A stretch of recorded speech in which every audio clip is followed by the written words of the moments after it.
Hello, welcome to Manny Biel, and this is part two of my deconstruction of Stefan Molyneux' uh, loathe rant on his own series on the history of philosophers.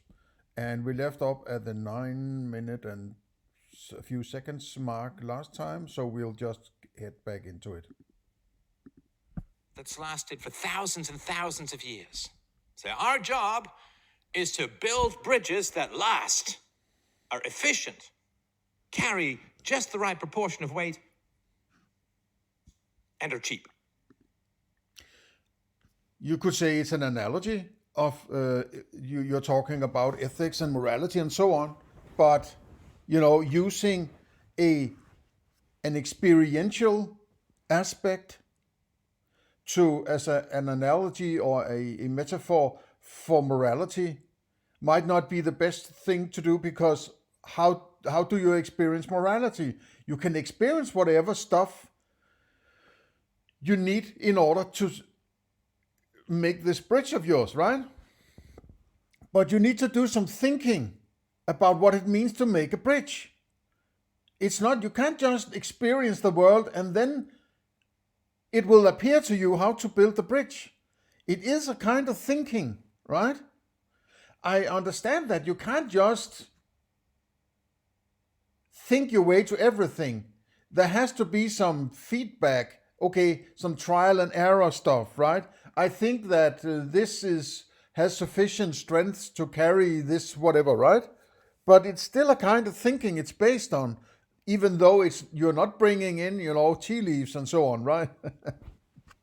or wise old women or palantirs or anything like that, right? But the point is, when you start about thinking or philosophizing, inevitably, in my opinion, you're going to wind back to a point where it is pure thinking, right? It's way before any kind of science or evidence or anything like that, reasoning, right?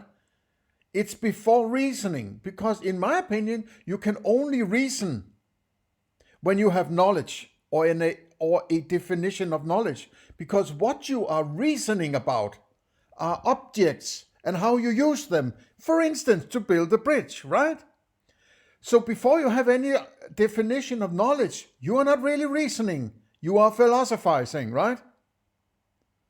And this conflation he does of reasoning and philosophy and empiricism and so on, apparently, right, is the fucking problem. It's the problem.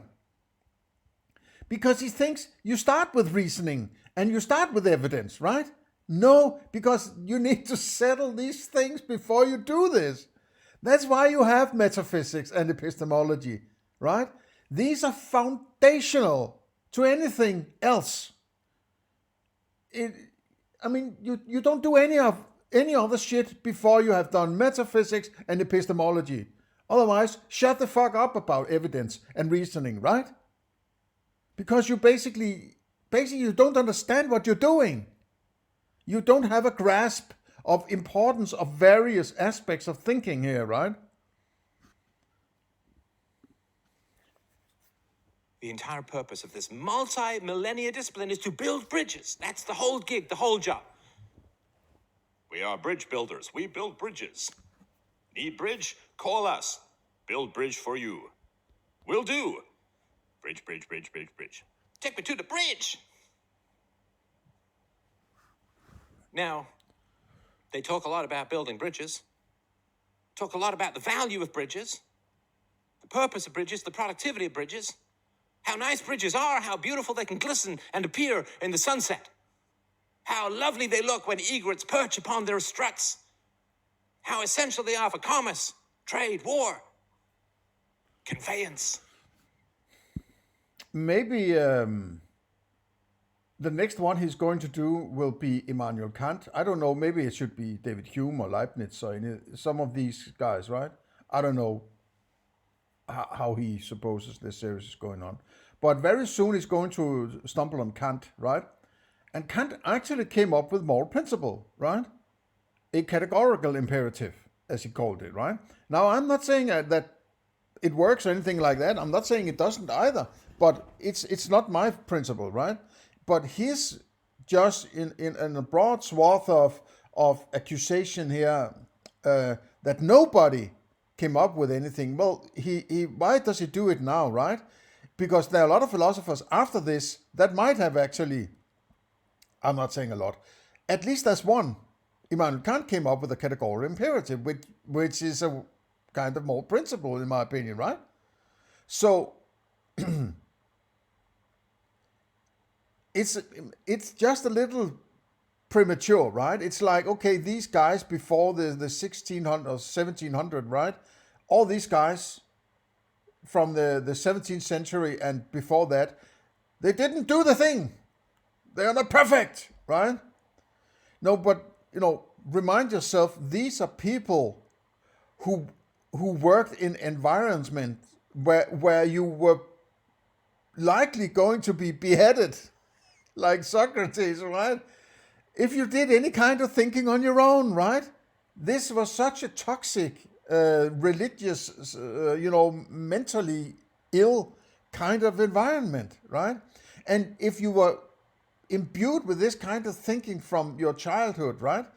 Most of philosophers until, David Hume, they were half-ass religious, right?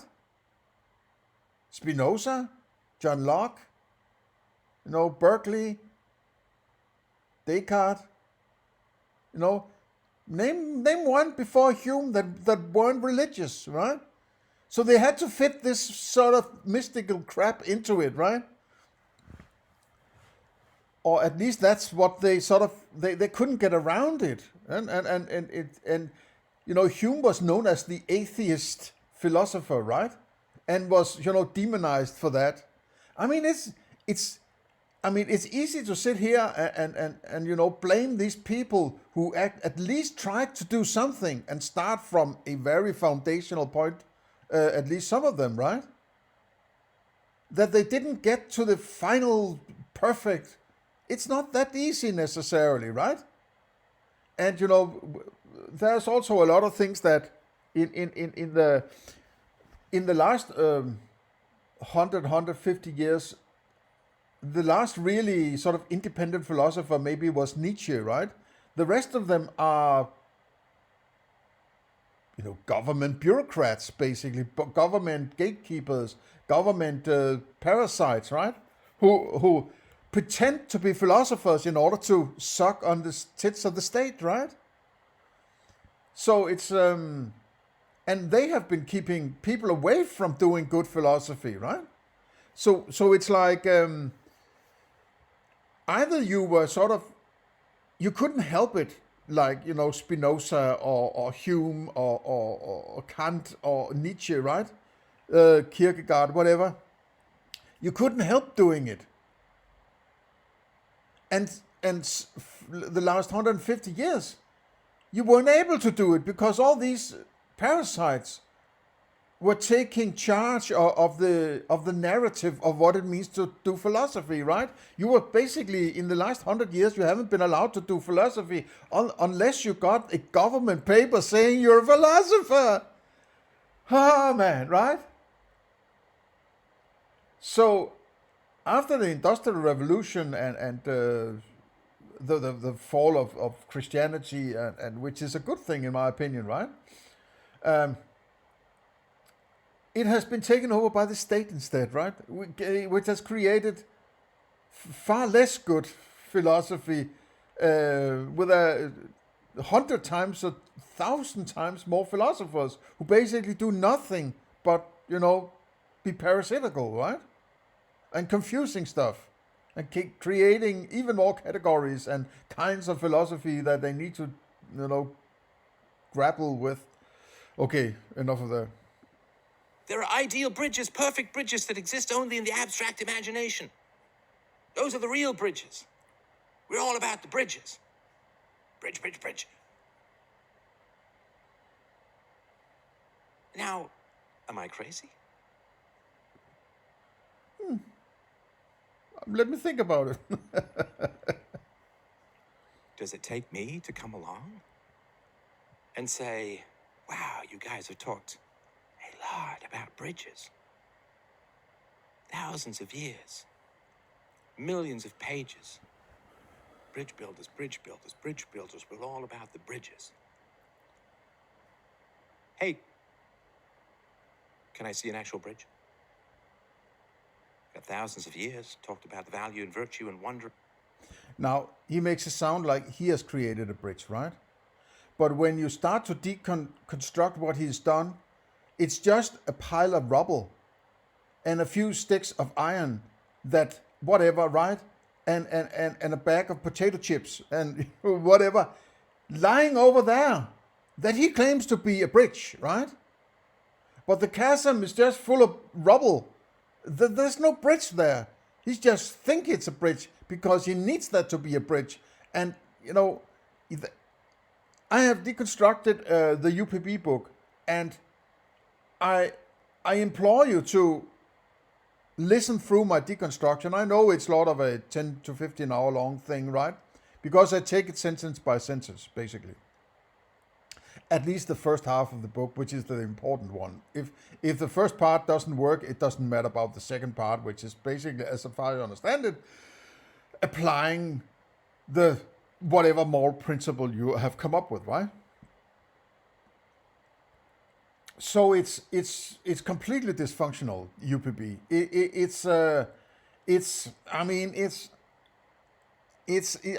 I'm lacking good words to put on it because it is a pretense of philosophy that attempts to re-establish ethics in order to, it's almost like he's trying to do meta-ethics in order to check moral statements, right? And if you or moral principle, whatever you want to call it, right? Maybe, I don't know what, he doesn't clarify what he means by it, right? What it entails to be a moral statement, a moral whatever, right? If it's a don't do this, don't do that, is that a moral principle? I don't know. Maybe it's just conjured up in the back of your mind, right? Or you want people to do this and do that. And then you have to check it with whatever bullshit he has come up with to check whether it's invalid, right? And if you can't check it's invalid, then apparently it's supposed to be valid, right? It's such a stupid way of thinking. You have come up with something that is a moral principle or something that is working towards these ends of adjusting actions to be moral, right? And maybe that's even a circular argument. I'm adjusting my actions to be moral, but I need morality in order to adjust my actions. So you can see that it's also, this is an example is stealing is wrong. Yes, because stealing is a wrong kind of stuff acquisition, right? So wrong X is wrong. Yes, of course, because it's a tautological,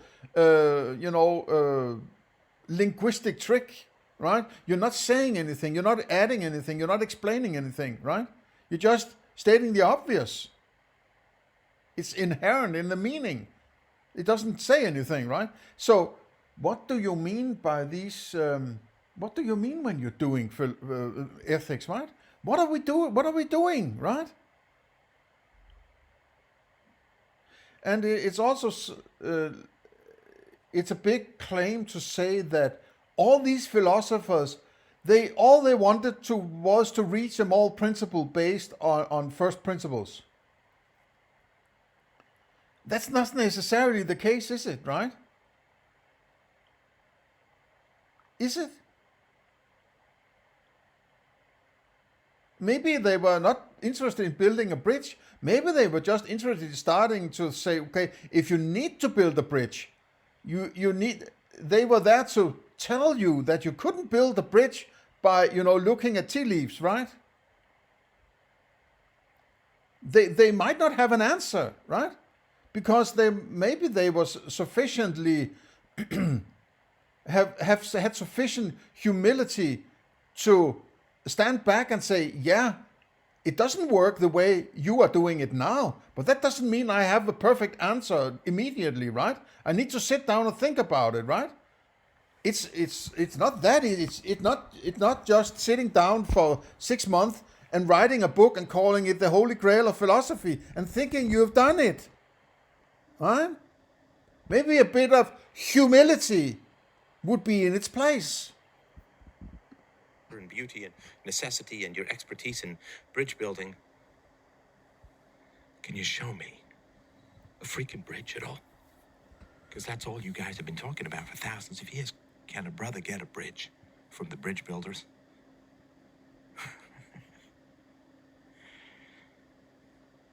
Reason, evidence, morality. Reason, evidence, morality.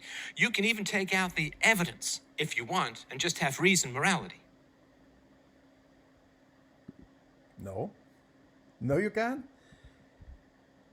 Reason and evidence is the closest thing I would say would be the scientific principle, right? The scientific method, right? You are getting some evidence. You're reasoning to say, okay, I'm reasoning about what I'm experiencing. I'm trying to explain this by observing whatever stuff is there. And when this stuff is there in these circumstances, I'm creating this formula that will predict that if a similar situation is the case in the future, things are going to unfold this way, right? That's sort of reason and evidence, and sort of, and you need the evidence, or I would actually say you don't need evidence, you need knowledge, right? But maybe that's what he means when he says evidence. But there's difference between evidence and knowledge, okay, as I pointed out in the last part, right? But you can't do fucking science and formulas when you need to get to ethics. And in fact, he basically says that there's a difference between science. Science doesn't give you morality. He basically said that in the first bit there before the 10-minute mark, right? So why is he hung up on reason and evidence, which is sort of, as the best understanding would be, the scientific method? Because it will never give you that. You said it yourself. So you need to think, you need to philosophize in order to get to a moral principle, right? So it's like, doesn't he listen to what he himself says? Doesn't he listen to his own words? Is this just, I'm going to shout at the clouds and then people will probably think I'm very smart because I pointed out some big... Yeah, I would say there is a lot of philosophers who have done a lot of philosophy that is basically useless at this point. But I suppose it could be seen a bit like standing on the shoulder of giants and this kind of thing, like one building from another, because no children grow up as philosophers, right? Not even children of philosophers. At some point when they're grown up, some event, something is going on. At some point they realize something, and then they start philosophizing. And that might be when they're 30 years old, 40 years old, 60 years old, whatever, right? I started when I was in my early 40s, right? I just got that, it suddenly dawned on me, this is important, right? Before that, I hadn't philosophized. Even if it was hit in the face with a philosophy, I wouldn't recognize it, right? So then when you're grown up and start philosophizing, you have to sort of unwind all the bullshit that you have been taught, right? And a lot of philosophy would be cleaning up your system and not sitting down and saying, wow, now I'm a philosopher. I'm going to make the perfect moral principle, right? Because that's what is needed. No, you will be careful, take one step at a time and reiterate your philosophy and trial and error, or making sure that things are hanging together and all that, right?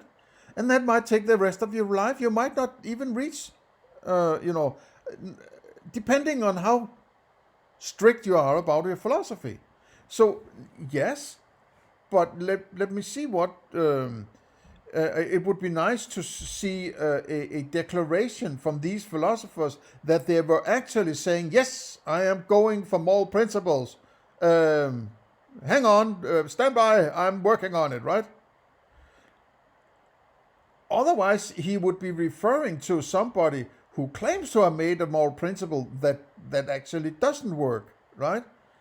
Who would that be? I can't come up with anybody. Maybe, Aristotle's, virtue ethics, which is sort of a just do as I do, right? Then you'll be fine. Sort of, I don't buy that, right? Okay, let's get back into it. It's nothing. There's nothing. There's no syllogistical, unshakable proof. Syllogistical, okay. You don't use a syllogism as a proof, right? It just goes to show how ignorant you are. A syllogism is a deduction of additional insights or knowledge, maybe, depending on how you define knowledge, from an observation, right? Socrates is the man. And because all men are mortal, it follows without further clarification, observation, that he is mortal, right? From the ideas of that's not a proof. You're not proving anything by saying that, right? You're just deducting what has already been settled somehow. Now, I'm not necessarily very big on syllogisms, but at least that's what they do, right? You cannot prove anything using a syllogism. You're completely misguided, man, right? It's ridiculous. And there was also some other thing he mentioned there. Now I don't know how to rewind this thing. Okay, let's just go. That stealing is wrong. But you are so fucking stupid, man, right? Of course stealing is wrong, because that's the definition of stealing. Stealing is a wrong way of acquiring or acquisition of stuff, right? The trick is to point out, what does it mean that it's wrong? And how do you get to it, right? You fucking stupid idiot, man. This is what philosophy is about. It's not saying that stealing is wrong. Of course it's wrong, because that's the definition of it, man. How moronic can you be, man? And this is the one gig, the one job. Because if you want your morals to come from God, you go to a theologian. Oh, so now there's this. Okay, we have philosophy over here and theologians, right? Yes, they have a special children's table over here where they can do their theology. That's fine. I'm not going to touch that, because I want to be a half-ass Christian when I need to, right? Sort of, man. This is like Benedict Cumberbatch with penguins. Theologian. You go to a priest. The priest tells you, God has so commanded it, therefore it is. Okay. Got your morals. It's not philosophical, but you got your morals. Go to a philosopher. Say, your gig is morals, right? Because you're not a scientist. You're not a doctor. What he basically says here is, he needs a philosopher to be a god, right? He is basically equating philosophers with earthly gods of some kind, right? Who appears with a tablet that says, do this and do that, right? Maybe that whole idea is dysfunctional. Maybe that's the wrong avenue. I have used reason and evidence. Point 1, do this. Point 2, do that. Point 3, do the other, right? Or don't do the other, something like that. You need to understand the reasoning. You need to understand the philosophy behind how you got there, right? And all it ends up, or what it ends up being about, first of all, is, how do you understand your experience? Because a philosophy is your personal thinking. It's not a earthly God doing some magical stuff and coming up with a tablet with 10 commandments or anything like that.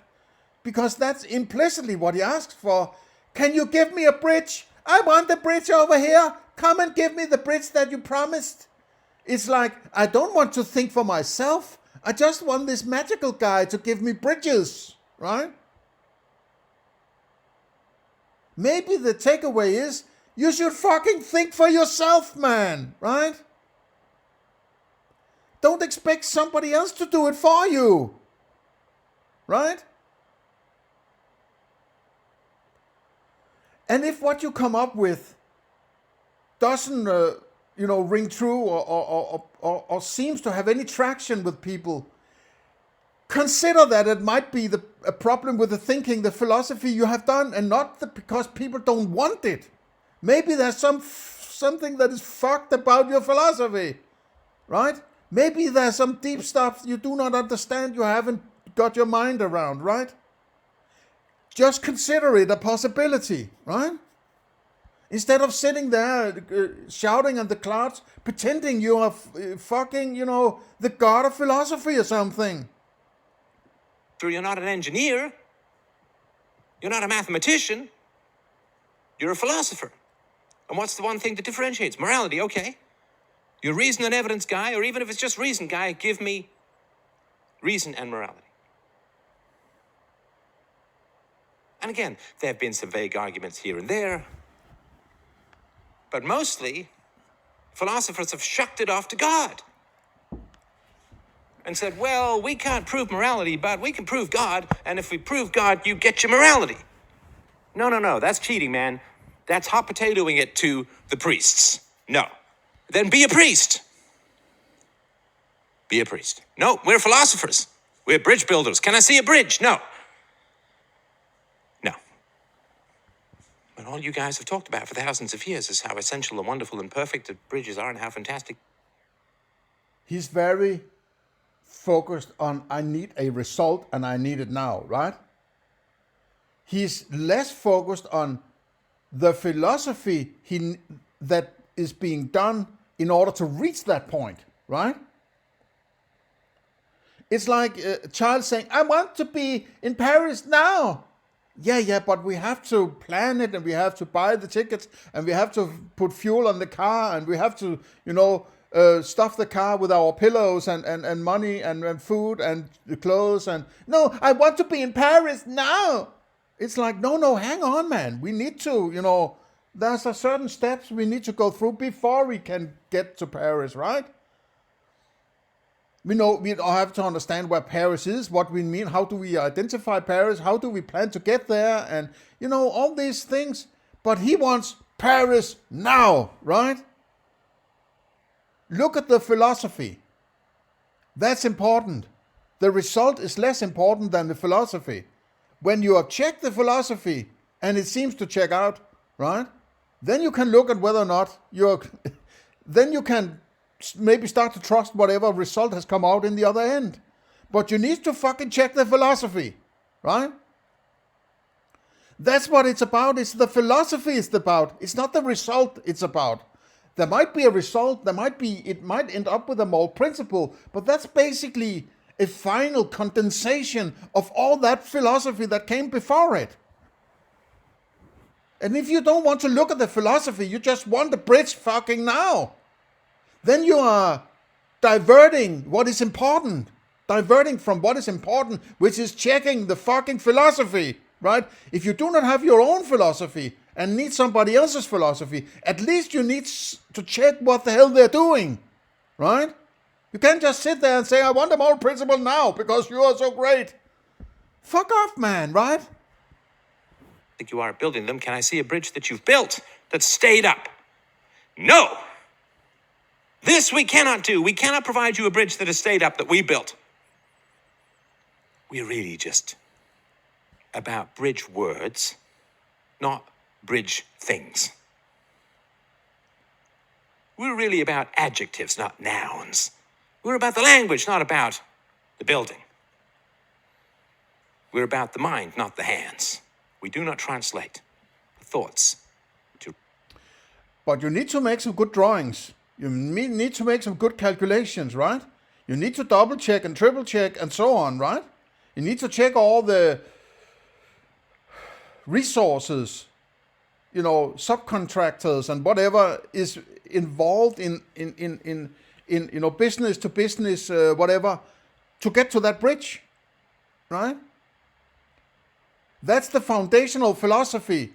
Check the philosophy, right? Not the result of it. That's just the benefit of doing some good philosophy is you get a condensation into, for instance, the moral principle. But you can't just go with the moral principle because that's not the philosophy. That's just what pops out in the end, right? And you have said in your freaking book on morality, you do not need to prove that, murder is wrong, right? That's the same as saying, if I give you a moral principle, you do not need to check anything about it, the philosophy behind it. Just go and use it because I say so. That's ridiculous, man, right? Then you know better than some kind of earthly God handing out commandments, right? Reality. Now, this frustration has boiled over in me today, and this frustration is a long time coming. It's a long time coming. So if it's a long time coming, I guess that's before he started this series on History of Philosophers. So why have he... So it's all a part of the plan, apparently, right? Otherwise, he wouldn't start on this. He would say, before I start on this, I have, problems on, these philosophers I'm talking about haven't come up with anything I can use and whatever. Before he starts it, right? But he does 16 parts, and then he pretends to be, I'm having a bad day today because right? It's childish, man, right? Don't jump on this sophistry bullshit, right? I'm not saying that he doesn't have, a point in what he's trying to get across. There might be something in there that's not completely crazy, but the way this comes across to me is just emotional manipulation, right? Sitting there for an hour talking about himself, basically, right? And trying, in my opinion, to point to other philosophers as having done nothing at all, right? They have done nothing that is useful. Nothing. He is the only one who has actually written anything about morality that can be used. So never mind how shitty it is. It's still the only thing there is, right? Now this is the one-eyed king of the blind who tries to sell his crappy shit to people who doesn't know better, right? He's trying to sell it as it's the only thing there is, so you better eat it no matter how shitty that sandwich that smells or tastes, right? That's what he's doing. He's manipulating your mind into thinking, yeah, okay, maybe it's not the best philosophy, but it's the only one that works. It's the only one there is. So therefore, it's the only one that works, no matter how many flaws you find in it, in my holy grail of philosophy, right? He's just a manipulator. He's a star sophist, right? He's so smart at sophistry that he can tell you he's not in a sophistical way that he's not a sophist, right? It's high level sophistry, this, in my opinion. So get comfortable. We ain't close to being done. Hey, we're gonna never be done. There is more uncorked, multi-decade frustration and passion to unleash on this. Okay, multi-decade. So he knew all along that he didn't like these philosophers. So what the hell is he doing then, right? Why is he wasting time on this that doesn't get you anywhere? Unless it's a part of the plan. He needs to point out, hey, nobody has done what I have done. So therefore, that's only what I have done, and therefore you should go and read my book, right? Fuck off, man. Poor, innocent, spittle-covered microphone.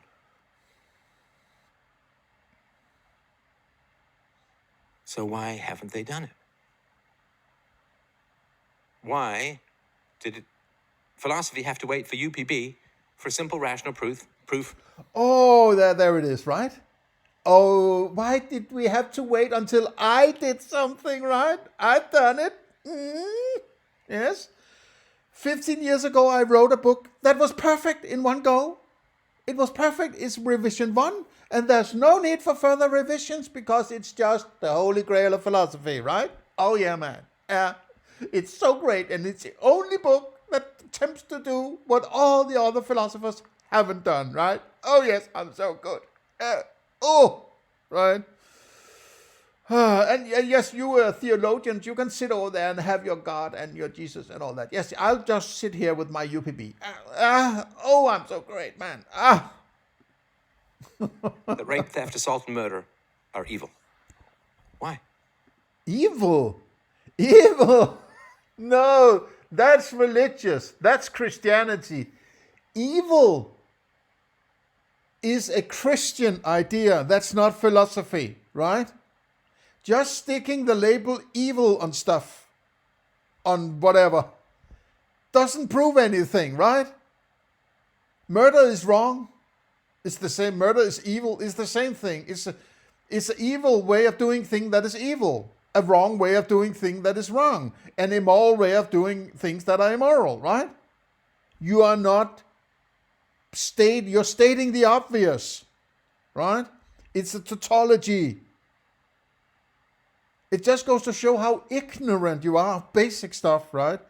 And there you sit thinking that you're the only one who has come up with, you might be the only one who's come up with it, but that doesn't mean it's good, right? That doesn't mean it's good. I have deconstructed it. That's why I'm able to say it fucking sucks, right?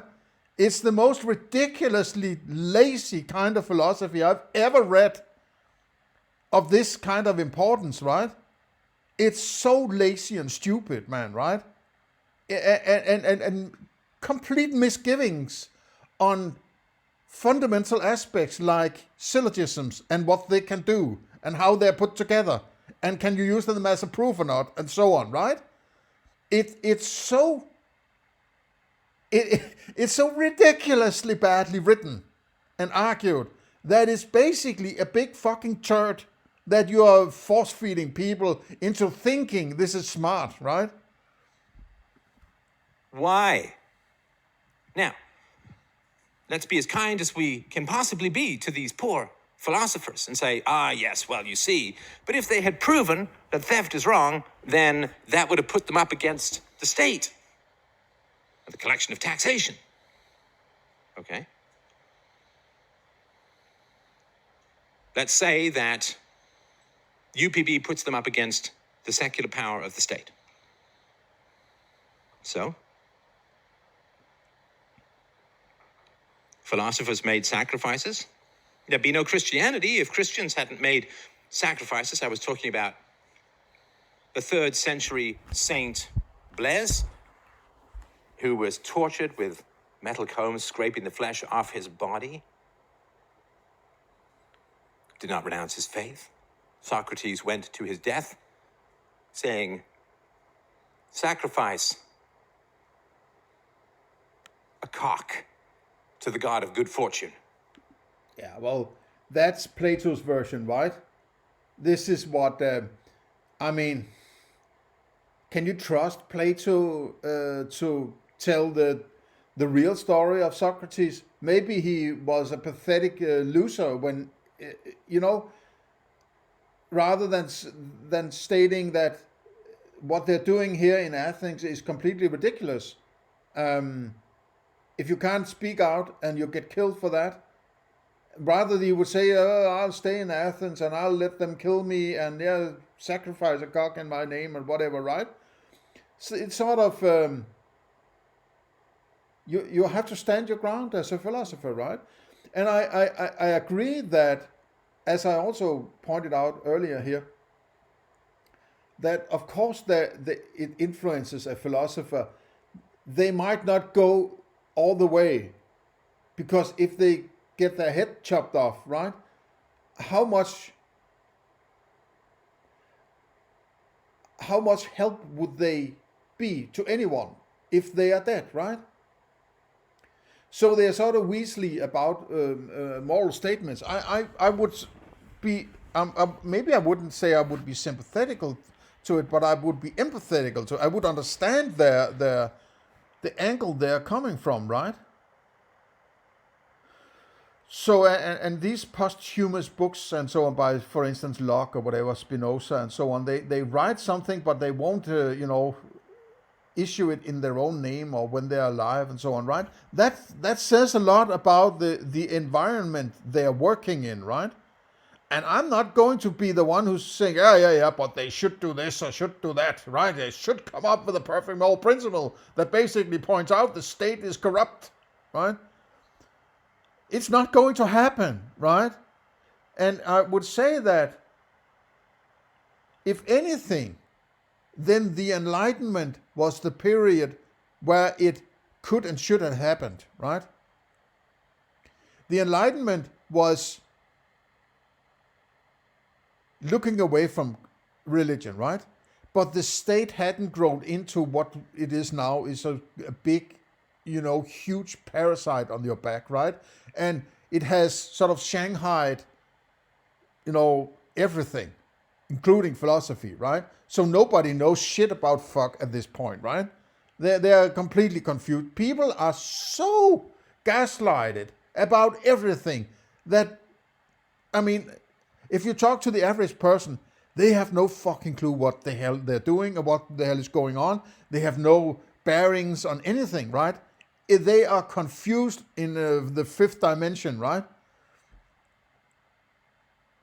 And, there is no understanding of basic stuff or classical stuff. They're not educating in classical philosophy or anything. It's all about LGBT and shit like that, right? That's what children are taught and young people are. Oh yes, you have to be politically correct and, Greta Thunberg. No! How dare you? That's the level of philosophy in these times, right? Why did I go here? I went on a tangent. I don't know how to get back on track. I can just start his talk. Yeah, right. Restart his tsunami of words. Because I am blessedly being put out of my misery of life. He happily and gladly went to his death. Really? How the hell do you know? Are philosophers so afraid of the state that they can't create syllogistical proofs for morality? But you can't. A syllogism is not a proof. You moron, right? A syllogism is not a fucking proof. You can't use proofs in philosophy, right? You can't use syllogisms as proofs, right? And syllogism is a kind of extension of knowledge, you could say, right? Inherent knowledge in an observation that you don't have to observe in order to get it, right? It's he's completely on another planet. He doesn't understand basic stuff here, right? As I pointed out several times now. It's ridiculous, man. He's sitting there shouting at the skies, and what he's shouting is just complete nonsense. He doesn't understand basic stuff, right? Then they should be honest about that. And say, well, I'm going to talk a lot about morality, but I'm going to do it in such vague and generic terms that it's only going to inspire the already moral to kind of do more of what they're already doing, and it won't move the immoral or amoral at all, and it won't do one thing to just... Why are you carving up the world in the moral and the immoral? Right? Isn't that a Christian religious approach? Right? It's like there's the moral people and there's the immoral people over here. How do you get to do that? Right? And I mean, how do you get to do it? And how do you do it? Because doesn't it entail that you already know what it means to be moral, right? Don't you see the inherent contradiction in that? Or are you just too stupid? Are you just so much in love with your own thinking and words that you can't see it anymore, right? If you ever could. Dislodge immoral theories, which is the true scourge of mankind. Fine, then be honest about it.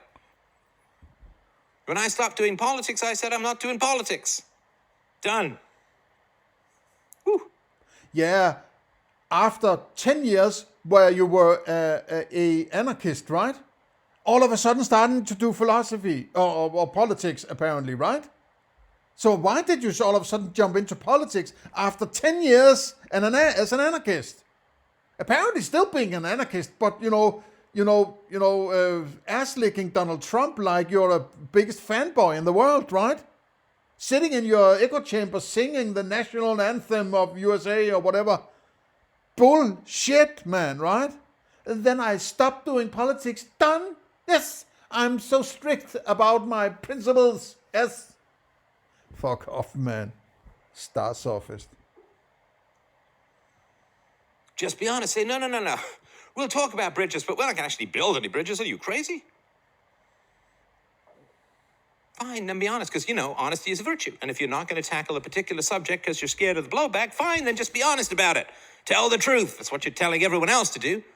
Honesty is a virtue, so tell. Why is it a virtue? How do you get to say that? And what's the difference between virtue and morality or ethics? And why are you bringing that in, right?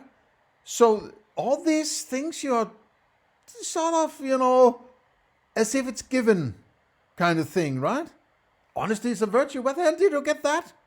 How do you argue for that, right? What about the Nazis by the door asking for your children, right?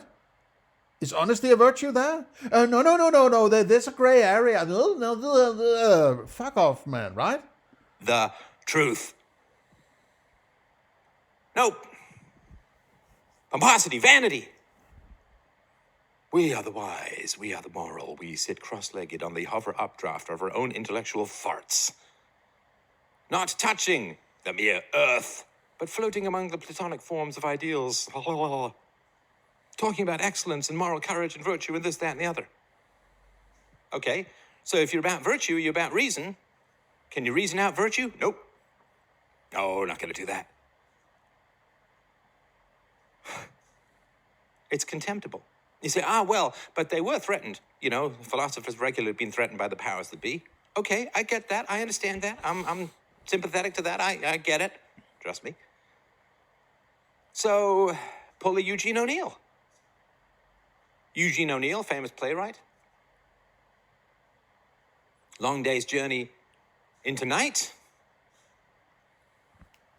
was a play he wrote about his drug-addicted mother and vainglorious theatrical father, degenerate brother. And he pained himself enormously, ripped that play out of him like root canal therapy for his broken soul. Fine. Do you know what he said? He said, I finished this play. Nobody can perform this play until at least 10 years after I'm dead.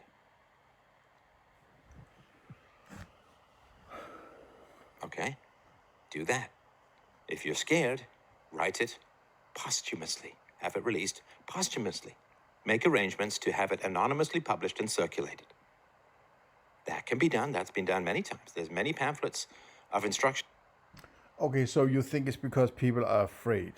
They're going to be hunted down and killed by the government or something. So make it posthumously, okay? But, maybe this is not about fear of presenting a moral principle. There are other workings in place here, right?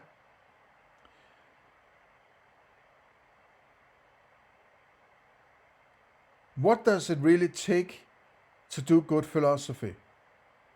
What does it really take? Who's going to tell you what is good philosophy, right? Apart from yourself?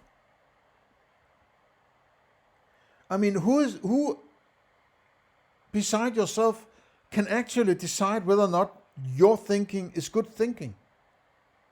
Because if you're asking somebody else to clarify it for you, right? How do you get to judge whether or not they're good at clarifying whether you're doing good philosophy? Don't you need to have good philosophy in order to understand if somebody else can classify your philosophy as good philosophy and accept that? So it all comes back to you are the master of your philosophy. Nobody else can do it, right?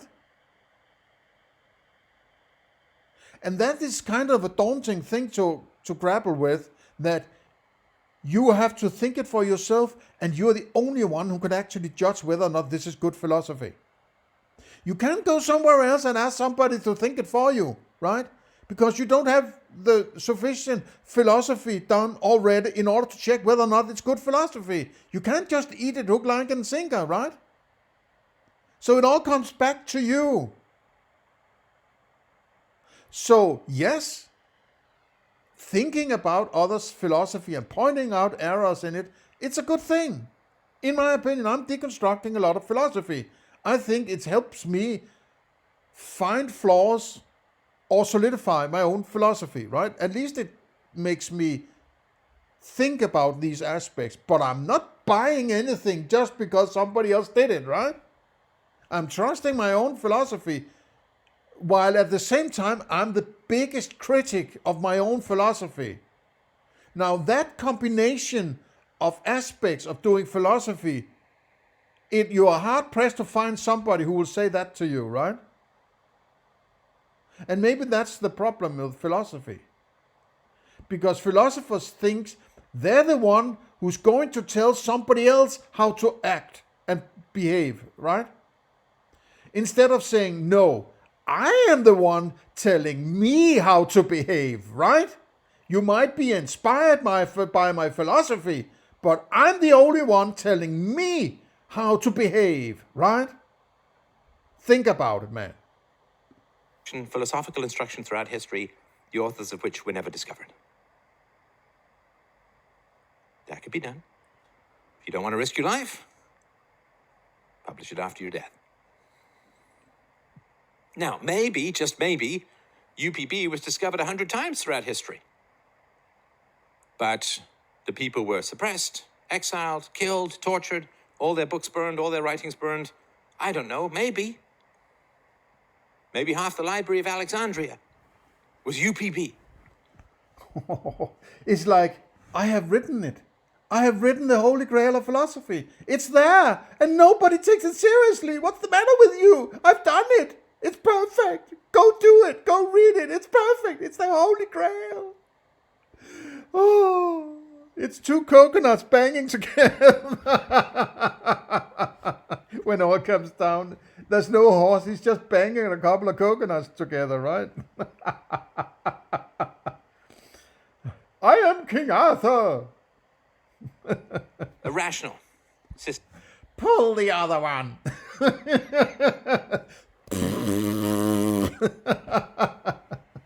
Your mother was a hamster and your father smelled of elderberries. Bring in the cows. Run away. System of ethics.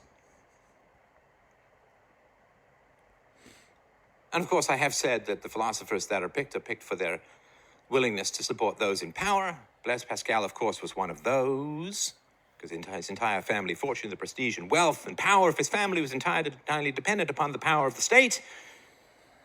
But.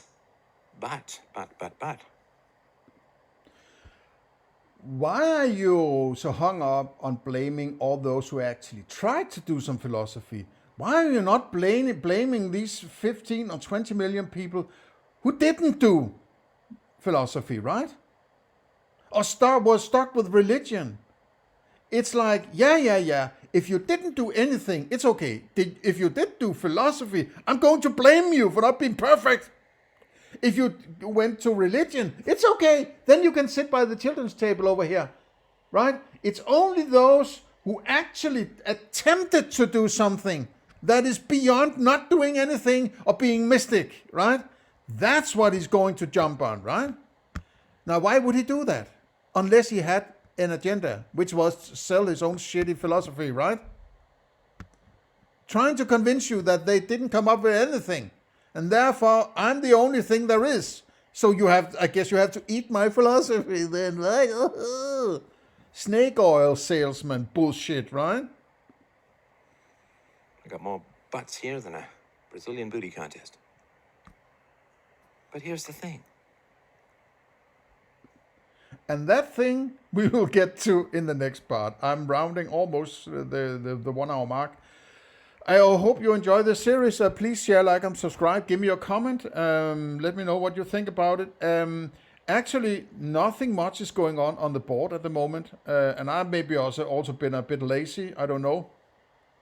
I'm considering whether I should shut down the board because it seems nobody's using it anymore, really. And but please, if at least I have more than 200 subs, right? So please show yourself and let me know what you think. Otherwise, if nothing happens in the board in the next couple of months or so, I think I will shut it down, basically, right? But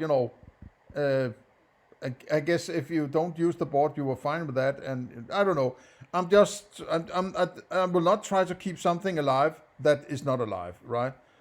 So, otherwise, as I said, share, like, and subscribe. Leave me a comment. And beyond that, see you in the next one.